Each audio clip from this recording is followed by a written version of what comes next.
Welcome back. तो friends आए हैं क्या करने, सेकंड पार्ट। वीडियो का टाइटल है India is angry, Abhijit Chavda explains the world's near future. तो अगर फ्रेंड्स आपने फर्स्ट पार्ट नहीं देखा, स्ट्रांगली रिकमेंड करूंगी, सजेस्ट करूंगी कि फर्स्ट पार्ट जरूर देख लेना। बहुत ही अच्छी डिस्कशन हो रही है और अब आगे देखते हैं कि आगे डिस्कशन में ये क्या हमारे साथ शेयर करते हैं। तो वीडियो शुरू करते हैं, पर वीडियो शुरू करने से पहले अगर आप चैनल पर नए हो और आपने अभी तक सब्सक्राइब नहीं किया तो जल्दी से पहले सब्सक्राइब के बटन और बेल आइकन को क्लिक कर लो ताकि आपको हमारे सारे न्यू वीडियोस के नोटिफिकेशन मिल जाए जैसे हम अपलोड करें। अगर आपको वीडियो पसंद आता है प्लीज लाइक एंड शेयर। चलिए शुरू करते हैं। पर वाह आपको ये लगता है सर कि अभी चाइना का लॉन्ग टर्म प्लान क्या है with respect to India? India के लिए इंडिया को किस नज़रिए से देख रहे हैं? लोग ऐसे कहते हैं कि वर्ल्ड वॉर 3 हो ही नहीं सकता, like the world can't afford a war, neither can China afford a war not USA. But अगर वर्ल्ड वॉर 3 को होना है वो शायद बायो वॉर होगी, ऐसे यही शायद वर्ल्ड वॉर 3 है, यही हमारी वर्ल्ड वॉर 3 है। इसे कहते हैं non kinetic warfare. No missiles, no ammunition, war by other means, cyber warfare, bio warfare, psychological warfare, lawfare, बहुत अलग अलग डायमेंशन है वॉर के आज। So China is a very risk ours country. China बिल्कुल भी नुकसान नहीं चाहता है अपने टेरिटरी के अंदर। अगर उन्होंने इंडिया के साथ हॉट वॉर किया तो इंडिया इतना वीक नहीं है कि जवाब नहीं देगा। तो China is definitely at a great risk if it really engages India in war. तो चाइना क्या चाहता है? आपने वो मूवी देखा है enter the dragon? Fighting without fighting, the art of fighting without fighting. Soon Tzu ने कहा था कि the greatest achievement in warfare is when you achieve every objective you want without firing a single shot. तो China ये चाहता है। तो ideally China क्या चाहता है कि इंडिया अपने आप ही चुपचाप मर जाए या फिर फ्रेगमेंट हो जाए और चाइना को कुछ करना ही नहीं पड़े। तो इसके लिए अलग अलग लेवरेजेस यूज कर रहा है चाइना।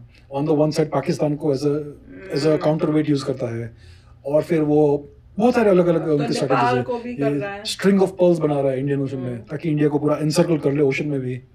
नेपाल को यूज कर रहा है, बांग्लादेश को यूज कर रहा है, श्रीलंका को यूज कर रहा है। अलग अलग प्रेशर पॉइंट्स बना रहा है चाइना। सो चाइना वांट्स कि विदाउट फाइटिंग ही जीत जाए। अभी ये बायोलॉजिकल वॉरफेयर हो गया, साइबर वॉरफेयर भी हो रहा है, हम जाने या नहीं जाने। अभी गवर्नमेंट इन चीजों के बारे में बात नहीं करती है, लेकिन हो रहा है। लेकिन व्हाट वे? अगर आपका अचानक से कहीं पे पावर आउटेज हो गया क्रिटिकल जगह पे, हुआ तो था मुंबई में, हुआ न्यूक्लियर प्लांट में कुछ हैक हो गया, ये सब चीजें गवर्नमेंट कभी बताएगी नहीं, राइट? ये सब बहुत सेंसिटिव चीजें होती है। यूएस में अगर मुंबई में अचानक से पावर आउटेज आ गया, रिसेंटली हुआ था ऐसा, तो ये this can affect stock exchanges, this can पूरा इकोनॉमी को उड़ा सकता है। बहुत सारे ऐसे प्रेशर पॉइंट्स है, लेवरेजेस है। आपका अगर आप कोई स्पेस क्राफ्ट को कहीं पे लैंड करा रहे हो, लास्ट मिनट पे कुछ ट्वीक कर दो, स्पेस क्राफ्ट उल्टा होके गिर जाएगा। ऐसा नहीं कर सकते हो। तो ऐसे बहुत सारे टैक्टिक्स है, मेथड्स है, स्ट्रेटजीज है जो चाइना यूज करता है। So this is warfare bye other means. ये लोग हॉट वॉर नहीं चाहते हैं, ये लोग चुपचाप दुनिया को खुद अपना कोई फाइनेंशियल लॉस नहीं। China is good at this. So पर ये यूएसए को क्यों नहीं टारगेट करते? इंडिया को क्यों टारगेट करते हैं? इंडिया तो सेकेंडरी टारगेट है उनका, प्राइमरी टारगेट यूएस है। अगर आप पिछले 20 साल में चाइनीज नई टेक्नोलॉजी देखेंगे, whether it is fighter aircraft, उनका जो नया जो लेटेस्ट जो एयरक्राफ्ट है J12 और J22 whatever, it is an almost exact copy of the American F-22 Raptor, almost exact copy. इन्होंने ये सब हैक करके निकाला है information. There was a phase of hacking called Titan Rain. उसका कोड नेम अमेरिका से दिया था टाइटन रेन, जिसमें चाइना ने hundreds of billions of dollars worth का ट्रेड सीक्रेट्स एक्सट्रैक्ट किया था। ये कब हुआ था? In the early 2000s. Okay. In the late 90s, early 2000s, and it is still going on. अभी यूएस ने काफी टाइटन कर दिया है, लेकिन बहुत सारा उनका ट्रेड सीक्रेट्स मुझे ये नहीं पता था हैक करके निकाला है। मुझे लगा था कोई क्राफ्ट रूट्स जो उनके गिरे होंगे उनको खोल खाल के। चाइना ने बहुत इन्वेस्ट किया है साइबर वॉरफेयर में, हैकिंग में, और उन्होंने यूएस को प्राइमरीली टारगेट किया है। India second. ड्रोन्स भी तो थे उनके, वो पुलिस के से जो लिए हुए। लोग ये जानते नहीं साइबर वॉरफेयर के बारे में। जिस तरह से, जिस नजरिए से हम सोल्जर्स को देखते हैं, उस नजरिए से हमें हैकर्स को भी देखना चाहिए आज के जमाने में। जो कंप्यूटर एक्सपर्ट्स होते हैं, कोडर्स होते हैं, जिनको हैकिंग आती है, they are the soldiers for the country today. Absolutely. और उस नजरिए से देखा जाए तो मोस्टली इंडिया में इतना आईटी का टैलेंट है। पूरी दुनिया के जो बेस्ट कोडर्स है वो या यूएस तो की इंडियन होते टी-शर्ट हैं या तो पहनी चाइनीज लगती होते है हैं। है तो ना? हमारे पास भी अच्छे सोल्जर्स होंगे। बिल्कुल। Is the Indian government working with good hackers? आपको क्या लगता है? Well, the Indian government has never announced or publicized होंगे any such program. but they I should am have. pretty confident कि इंडिया में भी ऐसे programs है। Good, very good. अभी एक और चीज है कि you should hide your capabilities unless you need to show them. Yeah. Until you need to show them. Okay, चुपचाप दुनिया को मत बच। दिखाओ। देखो दुनिया को ये कभी गन है मत हमारे दिखाओ, पास। कभी मत दिखाओ। हम्म, So it is always advantageous to appear weak from the outside. तो मैं ऐसा सोचता हूँ कि इंडिया में भी काफी ऐसा कुछ चल रहा होगा जो हम चलना पब्लिसाइज चाहिए नहीं भी। करने वाले और नहीं करेंगे। लेकिन इंडिया में बहुत ही ज्यादा टैलेंट है, भर भर का टैलेंट वो तो है, क्या आईटी में, साइबर फील्ड में, हर चीज में।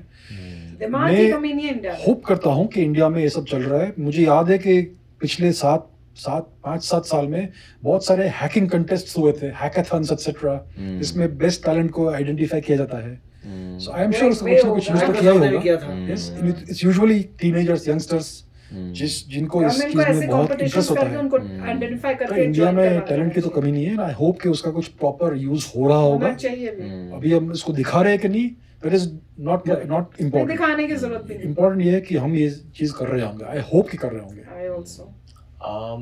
एंड आई होप कि अगर आप कोई टीनेजर हो जिनको हैकिंग आती है, जिनको कोडिंग हम तो आती है, बोलते ही रहते कंसीडर हैं, दिस पहले से वीडियोस में बिकम अ लिखा वेरी गुड हैकर। गवर्नमेंट के साथ आप अगर न्यू कंप्यूटर एज का सोल्जर शौक है बन तो सकते कर हो लो honestly। ज्वाइन हैकिंग का और कोडिंग भी मैंने कोडिंग करी है इंजीनियरिंग कॉलेज में। It's a natural game. कोई कोई लोगों को आसानी से आ जाता है, कोई कोई लोगों के लिए बहुत मुश्किल होती है। तो अगर आपको आसानी से कोडिंग आ जाती है, please use it. Absolutely. Yes, it's a very, very powerful weapon to have.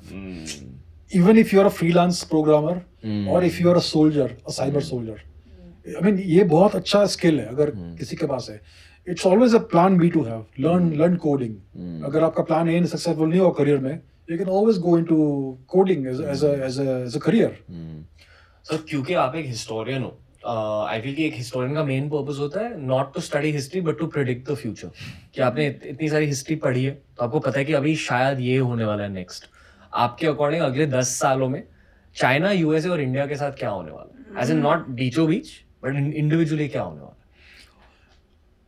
China का जो ऑब्जेक्टिव है, it is by 2049 to take over the world. 49 क्योंकि 1949 में the Chinese Communist Party came to power. अच्छा उसका 100 साल होगा 2049 में। तब तक ओह, उनको पूरी दुनिया को कंट्रोल करना है। अच्छा इस समय यूएसए डिक्लाइन में है। यूएस का इंटरनल स्ट्राइफ बहुत बढ़ रहा है as we speak every day. Internal US का क्या पॉलिटिकल सिस्टम Strife. इतना थोड़ा अभी वीक लग रहा है। उनका एम्बिशन थोड़ा इनवर्ड जा रहा है ऐसा लग रहा है। तो if everything goes according to this plan then China will take over the world. लेकिन मैं सोचता हूँ ऐसा नहीं होगा। टेक ओवर द वर्ल्ड मतलब क्या sir? Basically they will impose their rules and their way of life. अभी जिसको हम बोलते हैं इंटरनेशनल दादागिरी ऑर्डर, मतलब नहीं, जैसे वेस्ट का कंट्रोल है, वैसे ऑर्डर ईस्ट ऑफ का। International of the international system, UN है, ये सब उसके अलग अलग ऑर्गन्स है, UN, WHO, UNICEF etcetera, and various Shanghai cooperation organisation है, WHO तो किया ही हुआ है। ब्रिक्स है, नेटो है। तो ये सब all these things they decide the order of the world and the way the rules by which the world is governed. मतलब कि इंपोर्ट एक्सपोर्ट ऐसे होगा, हर चीज। मिलिट्री एक्सचेंजेस ऐसे होंगी, Yes. जो भी इकोनॉमिक Sanctions एक्सचेंजेस के ऐसे scope होंगे। यस, इंटरनेशनल बिटवीन नेशंस जो अलग अलग अग्रीमेंट्स होते हैं वो कैसे होंगे। मतलब जो दुनिया की गवर्नमेंट होती है, यस, वो ये सब है the way the world is run basically. So they want to impose their way of running the world, which is what? which is basically China is the empire, everybody else is the subject. Okay, ये है। मतलब हम भाई, यहाँ हाँ, बने के super emperor, power, कुछ आप करो। सब ठीक है किंग्स होंगे बट हम मेन है। बेसिकली आप पूरी दुनिया सब- से पावर सेंटर्स को डिस्ट्रॉय करना चाहते हैं वो। They don't want any big power centre to remain except for China. themselves. तो यूएस को भी ब्रेकअप कर देना चाहेंगे वो लोग, इंडिया को भी ब्रेकअप कर देना चाहेंगे, रशिया को भी ब्रेकअप कर देना चाहेंगे, Oh हर my चीज को। दे don't want any power centre accept China. और चाइना के कोई allies नहीं है अभी, मतलब इस उनके समय कोई- रशिया उनका सपोजिटली अलाई तो है।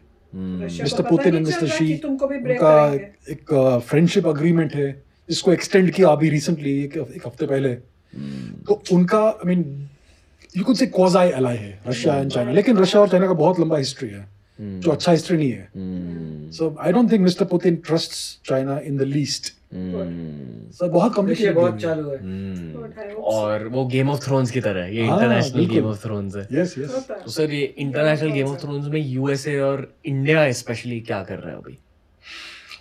अभी यूएस पुश बैक कर रहा है चाइना को।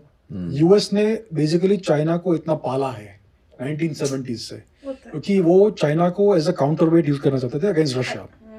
आज उनको समझ गया है कि चाइना का एक्चुअल गेम प्लान क्या है, पूरी दुनिया को टेक उन्होंने ओवर। इनको ही तो ओवर अमेरिका अभी पुश बैक करने को ट्राई कर रहा है। अभी वो ट्रेड वॉर चल रहा है उनका, और डिप्लोमेटिक भी बहुत सारे स्ट्राइफ चल रहा है उनका। ट्रेड वॉर थोड़ा सा समझा दो सर कि क्या बेसिकली चाइना यूएस को एक्सप्लॉइट करा था ट्रेड से।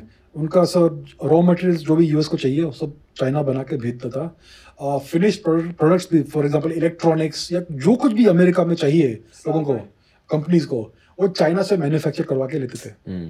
अभी यूएस इसके ऊपर पुशबैक कर रहा है, चाइना के ऊपर एडिशनल टैक्सेस टैरिफ्स लगा रहा है ताकि वो इतना प्रॉफिटेबल नहीं रहे उनके लिए, क्योंकि वो यूएस से पैसा एक्सट्रैक्ट कर रहे थे चीप माल देके। क्वालिटी अच्छा था लेकिन बहुत वन साइडेड ट्रेड था ये।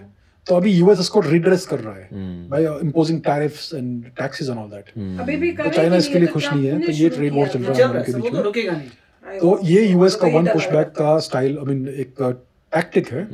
और दूसरा है कि चाइना को भी एनसर्कल करना चाहते हैं militarily, because they have bases, America के बेसेस है जापान में, अमेरिका के वापस एक फिलीपींस में बेस ओपन करना चाहते हैं, रीओपन करना चाहता है। ऑस्ट्रेलिया यूएस का अलाई है। अभी इंडिया में भी वो लोग अलायंस ढूंढ रहे हैं अमेरिका वाले। अभी इंडिया इतना ओपन है या अमेनेबल है हम जानते नहीं है, वी विल हैव टू सी। लेकिन इंडिया और यूएस का भी काफी अच्छा अभी रिलेशनशिप बन रहा है, धीरे धीरे बन रहा है। अभी it's a work in progress. And I think it makes sense for both. At least जो भी मैं जानता हूँ जियोपॉलिटिक्स के बारे में, they need to be allies right now. या जियोपॉलिटिक्स में हर अलायंस, हर एनिमिटी टेम्पररी होती है। It all depends on the equilibrium, okay, power equilibrium. Power is what matters. कहाँ पे पावर अभी कंसंट्रेटेड है, उसके हिसाब से इक्विलिब्रियम बनता है। Friendships बनती हैं। So things keep changing geopolitics में। कोई भी आप नेशनल बाउंड्री देखेंगे, national boundaries also keep shifting here and there over time. The smallest, जो सबसे छोटा टाइम पीरियड है जियोपॉलिटिक्स में, वो डेकेड है, 1 डेकेड।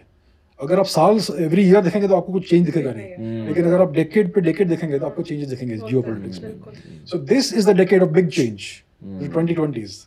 तो अभी इसमें इंडिया क्या करने वाला है, ये सबसे बड़ा प्रश्न है। क्यों कहते हो सर आपकी बिग चेंज है? कोविड की वजह से, डेफिनेटली लॉकडाउन की वजह से, इकोनॉमिक मेल्टडाउन्स की वजह से, पर और क्या? China's rise, this is the big time of China's rise. अभी पिछले साल में चाइना की इकोनॉमी बहुत बढ़ गई, और चाइना अभी बहुत उनके बड़ा गुस्सा अलग आता है, डिप्लोमेसी खेल रहा है।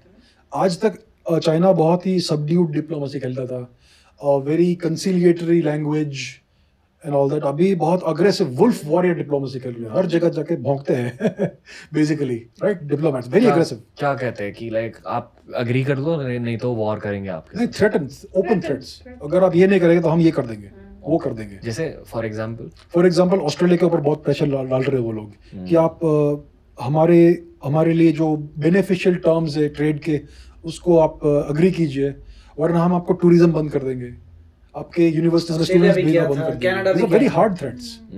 They can completely ruin Australia's economy by doing this. Australia का बहुत ही बड़ा ट्रेड पार्टनर चाइना है। अगर चाइना ने वो कट ऑफ कर दिया तो ऑस्ट्रेलिया की इकोनॉमी पूरी डिजास्टर में आ जाएगी। उन्होंने इतना बड़ा लेवरेज बना के रखा है, धीरे धीरे उन्होंने लेवरेज हर जगह बनाया है पूरे वर्ल्ड में, इंडिया में तो सारा और अभी product उसका वो लोग चाइना फायदा का उठा रहे आता हैं। सो जैसे आपने ये कहा कि वो पर्ल बना रहे हैं इंडियन ओशन में, ये भी समझा दो, क्योंकि इस चीज़ पर मैंने बहुत ज़्यादा पढ़ा है कि चाइना ने श्रीलंका में, पाकिस्तान में, शायद नेपाल में और बांग्लादेश में मिलिट्री बेसेस खड़े किए हैं, but they are sort of secret military bases, they are not known. अच्छा, तो secret इस चीज़ के बारे में आप कुछ जानते हो? तो ये स्ट्रिंग ऑफ पर्ल्स स्ट्रेटजी है। These are all ports, dual use ports. तो चाइना क्या करता है, they will lease a land, किसी एक पोर्ट को लीज करेंगे 20 साल, 50 साल, 99 ईयर्स, व्हाटएवर, रेंट करेंगे। रेंट करेंगे पैसा देके, और फिर उसको डेवलप करेंगे। लेकिन उसको ड्यूअल यूज पोर्ट बनाएंगे ताकि वहां पे चाइनीज मिलिट्री शिप्स भी आ सके, नेवल शिप्स, ट्रेड और मिलिट्री दोनों वहाँ से ट्रेड एंड काम कर मिलिट्री। सकते हैं। यस, तो चाइना इन्वेस्टमेंट्स कर रहा है इस तरह के नेवल हाँ, बेसिस पैसा आया में। है श्रीलंका में चाइना के हम्बनतोटा पास। पोर्ट हो 5 गया, टाइम ज्यादा है GDP। बर्मा में पोर्ट्स है, बांग्लादेश में भी उन्होंने लिए हैं, अरे वीडियो तो बड़ा पाकिस्तान में परेशान उनके कर पास क्वादार है, और अलग अलग जगह पे से वो लोग इनसर्कल कर रहे हैं इंडिया को ऑन दी मैरीटाइम और फ्रंट, हम इतने टाइम से कि इंडिया का सो अभी रहे थे। स्ट्रेंथ क्या है, इतना बड़ा एक्सेस है पूरे ओशंस का, जब उसने फर्स्ट स्टेप किया तो था उसको तभी वो जाना लोग चाहिए। लॉन्ग टर्म में कट ऑफ करना चाहते हैं। चाइना अभी 5 साल का नहीं सोच रहे हैं, पिछले नेक्स्ट 20-30 साल का सोच रहा है। तो धीरे धीरे वो अपनी नेवल स्ट्रेंथ बढ़ाएंगे। एक बार उन्होंने ताइवान को कब्जा कर लिया तो उनकी नेवी फ्री हो जाएगी इंडियन ओशन में आने के लिए। अभी वो लोग ये ताइवान गेम है। के लिए सबसे बड़ा प्लान बना रहे हैं। शायद नेक्स्ट 5-10 ईयर्स में ताइवान को लेना चाहेंगे वो, जी, जिस तरह से टिबेट को लिया। इस तरह से। यस, उसके बाद उनकी नेवी फ्री हो जाएगी और फिर वो इंडियन ओशन के लिए प्ले करेंगे। तो ये इसके लिए प्रिपरेशन कर रहे हैं by creating this string of pearls, अलग अलग बहुत सारे ड्यूअल यूज पोर्ट्स और बाकी जहाँ पे दुनिया आप क्या कर रही है? मर्चेंट ट्रेड भी कर सको और आप अपने नेवल शिप्स को भी स्टेशन कर सको। तो ये है string of pearls strategy, encirclement strategy है। पर सर मतलब एक्चुअली इसका ऑन फील्ड पर्पस क्या होगा कि कल जाके अगर कोई वॉर हुई तो वहां जाके उनके नेवल बेसिस है और वो मुंबई में आकर, चेन्नई में आकर, गोवा में आकर अटैक कर सके, ये है पर्पस? बेसिक सबसे इमीडिएट पर्पस है कि मलाक्का स्ट्रेट को वो लोग सेफ गार्ड करना चाहते हैं। अभी पूरा जो ट्रेड होता है वो मलाक्का स्ट्रेट के थ्रू होता है। अगर आप वेस्ट से कोई भी शिपमेंट आ रहा है चाइना का जाने वाला, वहाँ से। वो मलाक्का स्ट्रेट के थ्रू जाता है, जो इंडोनेशिया में है। बहुत छोटा सा चोक पॉइंट है जिसको इंडियन नेवी अच्छे इजीली ब्लॉक कर सकती है। तो अगर चाइना के पास इसे पोर्ट्स रहेंगे और नेवल फैसिलिटीज रहेंगे तो they can counteract the Indian move, any potential Indian move to block Malacca Strait. तो ये सबसे पहला उनका स्ट्रेटेजी है। लेकिन ओवरऑल ये प्रेशर बढ़ाने की चीज़ है। स्टेप बाय स्टेप प्रेशर बढ़ाएंगे इंडियन नेवी पे, इंडियन गवर्नमेंट पे, इंडियन नेशन पे। बेसिकली इंडिया क्या कहता है कि Indian ocean region is our strategic backyard. तो चाइना चाहता है कि वो उनका स्ट्रेटेजिक बैकयार्ड बन जाए और इंडियन नेवी से ज़्यादा उनकी प्रेजेंस वहाँ पे हो इंडियन ओशन में, ताकि फिर वो कुछ करो। पूरे रूल्स डिक्टेट कर सके इंडिया नॉट क्या ओनली कर ऑन इंडिया रहा बट है? Everybody else. और ये होता है जियो पॉलिटिक्स का एक इम्प्लीकेशन। Yes. जो मैंने आपको पहले पूछा कि आम इंसान के लिए क्या फायदे या नुकसान होंगे, दिस इज द फायदा या नुकसान Definitely, yes. अगले 20-30 सालों में आप देखोगे। But sir what do you think will be the next step? मतलब जैसे कि आपने कहा ग्रेजुअली प्रेशर इंडिया डालते को क्या रहेंगे, करना चाहिए? तो क्या अरुणाचल प्रदेश टारगेट करेंगे अभी चाइनीज, क्या हाँ, बस पंजाब यार। टारगेट करेंगे थ्रू चाइना, क्या होगा नेक्स्ट स्टेप, सुना क्या जा होगा रहा। मतलब इसके बाद? आई थिंक चाइना ने जो गलवान में हुआ उससे कुछ लेसन सीखा है हाँ। कि ये इतना इजी नहीं है इंडिया को माउंटेन्स में फाइट करना, तो वो क्योंकि तो इंडिया उसको और की चाल जो चलेंगे अब। माउंटेन्स में टेक्नोलॉजी इतना काम नहीं आता है। Your man to man fighting is more important, जिसमें India is better than China. Okay, so अभी चाइना ने शायद स्ट्रेटेजी चेंज किया है। They are using the virus first of all and maybe cyber war. और उन्होंने India में भी काफी सारे असेट्स खरीद कर रखे हैं, जैसे कि मीडिया है और अलग अलग political parties Bollywood. Possibly, I am not saying definitely, possibly, university. क्योंकि चाइना यूजेस एवरी एडवांटेज। तो यूएस में फॉर एग्जांपल पूरी मीडिया बिकी हुई है, चाइना को क्रिटिसाइज करती ही नहीं है। अभी ये जो पैंडेमिक हुआ, यूएस मीडिया ने सेंसरशिप कर दिया कि आप चाइना को क्रिटिसाइज नहीं करेंगे। हॉलीवुड को भी चाइना ने खरीद कर रखा है। वैसे इंडिया में भी उनके इन्वेस्टमेंट्स होंगे, अभी आप जानते हैं या नहीं जानते, लेकिन होंगे उनके इन्वेस्टमेंट्स। बहुत है। तो they use this to create internal strife in India, internal divisions. सारे स्टार्टअप्स खरीद रहे हैं, Chinese money is there in startups. FDI कर रहे हैं, स्टार्टअप्स ले रहे हैं, स्टार्टअप्स में इन्वेस्ट कर रहे हैं, पेटीएम में उनका अभी तो इन्वेस्टमेंट मोदी जी है, कह अलग रहे अलग थे, ई मोदी कॉमर्स जी को पता चल पोर्टल्स में चुका उनके है ये। इन्वेस्टमेंट्स आज की है। गवर्नमेंट को तो ये हर सब जगह पता चला हुआ है। उनके फुटप्रिंट्स है इंडिया के अंदर। तो Very ideally sad. Long term में वो इंडिया को आधा खरीद लेंगे, आधा ब्रेकअप कर देंगे। Oh my उनका ये God. लॉन्ग टर्म स्ट्रेटेजी है। वो जैसे कि मैंने कहा कि वो हॉट वॉर करना नहीं चाहते हैं। उन्होंने ट्राई किया गलवान में और बहुत बड़ी उनको डिफीट मिली। बहुत बड़ा डिफीट नहीं था, लेकिन काफी एम्बैरेसिंग और ह्यूमिलिएटिंग था वो जो इंसिडेंट हुआ। उनके कम से कम 50, 60, 100 सोल्जर्स मर गए। तो basically they will do this now. जो आपने टेक्नोलॉजिकल वॉरफेयर के बारे में बात करी कि China has a lot of advantages in technology, मतलब स्पेसिफिकली वॉरफेयर की बात की जाए तो किस तरह के एडवांटेजेस है अदर देन साइबर वॉरफेयर? कि मान लो कल अगर वर्ल्ड वॉर 3 हुई तो न्यूक्लियर वेपन्स का इस्तेमाल होगा, क्या हो सकता है सर? अभी न्यूक्लियर वेपन्स में एक थ्रेशोल्ड होता है। अगर आप एक अग्रेशन करेंगे किसी कंट्री के ऊपर, तो एक थ्रेशोल्ड के बियॉन्ड अगर आप जाएंगे तो फिर न्यूक्लियर वेपन्स इन्वॉल्व हो जाएंगे। ओके, तो ये लोग बिलो थ्रेशोल्ड अग्रेशन करना चाहते हैं बेसिकली। अगर इंडिया, जैसे फॉर एग्जांपल बहुत साल तक हम सोच रहे थे कि पाकिस्तान के साथ हम कुछ भी करेंगे तो न्यूक्लियर वॉर हो जाएगी, लेकिन ये जो बालाकोट हुआ वो हमने दिखा दिया कि उनका थ्रेशोल्ड से कम है ये, राइट? तो हर नेशन का एक न्यूक्लियर थ्रेशोल्ड है, उसके बिलो वो लोग प्ले करना चाहेंगे, आपके जो दुश्मन है। तो चाइना के पास बहुत अलग-अलग टेक्नोलॉजीज़ है जिस which they can use to harass India. Drone technology for example, वो लोग कम से कम 20-30 साल से ड्रोन में ड्रोन टेक्नोलॉजी को डेवलप कर रहे हैं। उनके पास मे बी 300-400 टाइप के ड्रोन्स हैं जो उन्होंने डेवलप किए हैं इतने सालों में। 400 टाइप्स तो ये हो गया, फिर आपके दुश्मन को बेचेंगे ड्रोन्स। और ये तो अभी बहुत आगे पाकिस्तान जा अभी चुका हाल ही है में यार। ड्रोन से हम इंडिया पे लोगों कुछ को अटैक पता कर ही रहा नहीं था, low intensity blast and all that, they are using Chinese drones for that.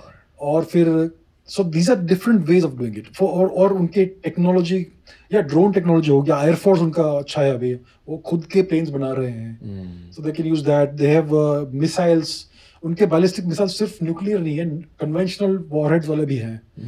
और सबमरीन्स, चाइना ने कितने सालों से सबमरीन टेक्नोलॉजी में इन्वेस्ट किया है, so they can dominate the oceans under the sea. और आपके पॉडकास्ट में मैंने ये भी बात सुनी थी कि इंडियन नेवी अच्छी है, स्ट्रांग है, बट टेक्नोलॉजिकली शायद थोड़ी सी वीक है। तो नेवी का स्ट्रेंथ का मेजर क्या है? हम मोस्टली लोग सोचते हैं कि आपके पास कितने शिप्स है वो आपके नेवी का स्ट्रेंथ का मेजर है, वो नहीं है।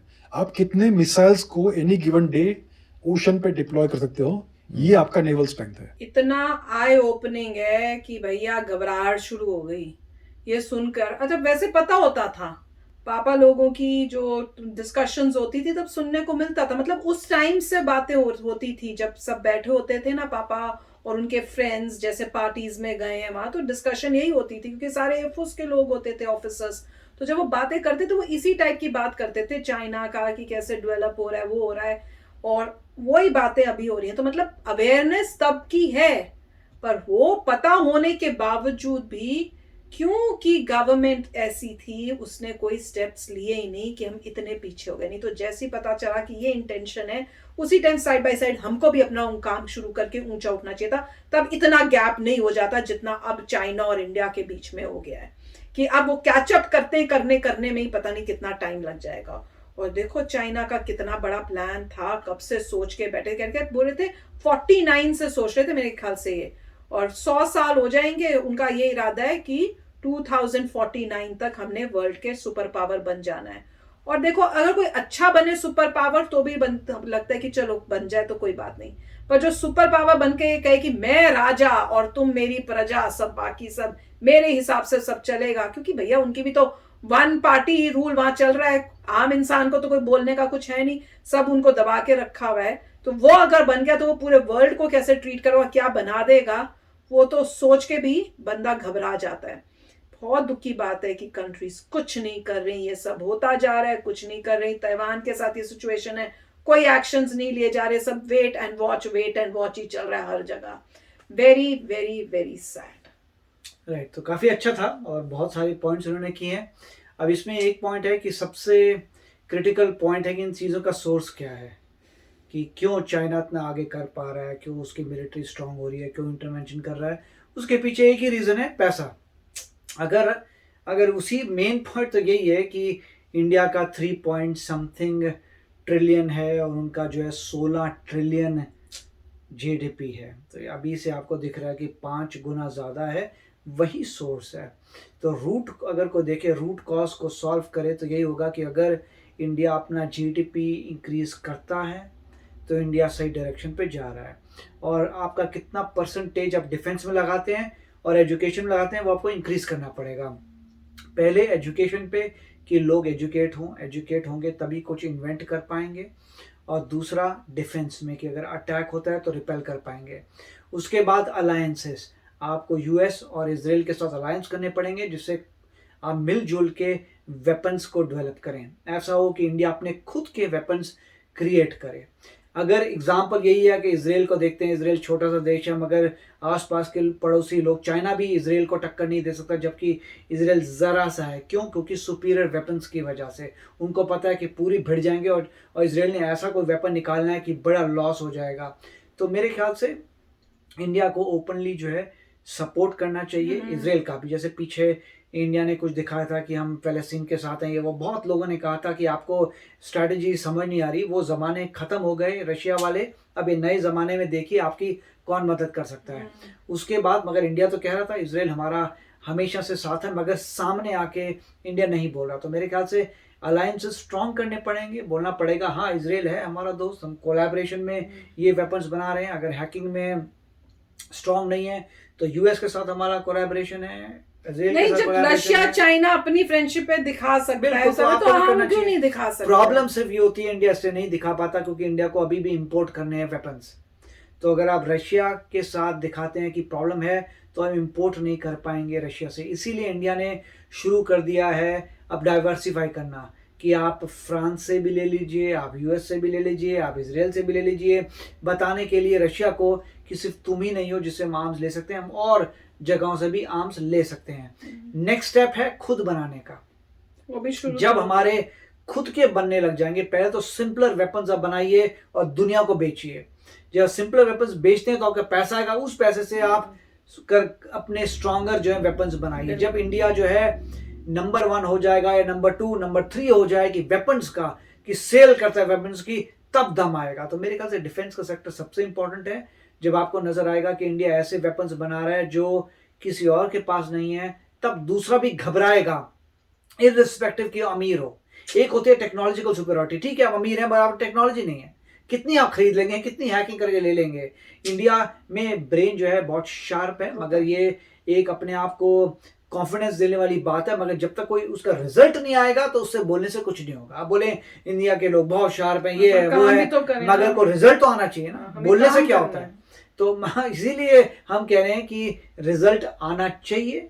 आजकल की गवर्नमेंट में रिजल्ट आएगा और मेरे ख्याल से इंडिया आगे बढ़ेगा। अभी तक तो यही है कि जैसे आप देख रहे हैं ये जो स्ट्रैटेजी आ रही है वो भी इंडियन से ही आ रही है, राइट। तो सारी, और ये तो गवर्नमेंट के पास उससे बड़े बड़े लोग बैठे हैं, उनको सब नजर आ रहा है। और कहाँ से आता है, स्पाई एजेंसीज बता रही हैं, वेरीफाई कर रही हैं स्ट्रेटजी क्या है, तो सबको पता होगा। सिर्फ ये है कि गवर्नमेंट, खुशी की बात ये सही गवर्नमेंट है, एक गवर्नमेंट को चलने दो, ग्रो करने दो, और जैसे जैसे प्रोग्रेस होती है, हमारी जीडीपी बढ़ता है, हम कैचअप करते हैं। तो अभी नंबर्स आए नहीं हैं, नंबर्स आएंगे तब कंपैरिजन होगा चाइना का कितना था, इंडिया का कितना था। अगर इंडिया का उनसे 10% ज्यादा है तो अब सही रास्ते पे जा रहे हैं। अच्छा वीडियो था। यस फ्रेंड्स, तो चलो फ्रेंड्स चलते हैं, मिलेंगे नेक्स्ट वीडियो में बहुत ही जल्द। Till then take care and bye bye. तो अगर आप मेरे इस चैनल पे नए हो तो जल्दी से सब्सक्राइब के बटन को हिट करो और बेल आइकन को क्लिक करो ताकि आपको मेरा जब नया वीडियो मैं लगाऊं आपको उसके बारे में जल्दी से पता चल जाए।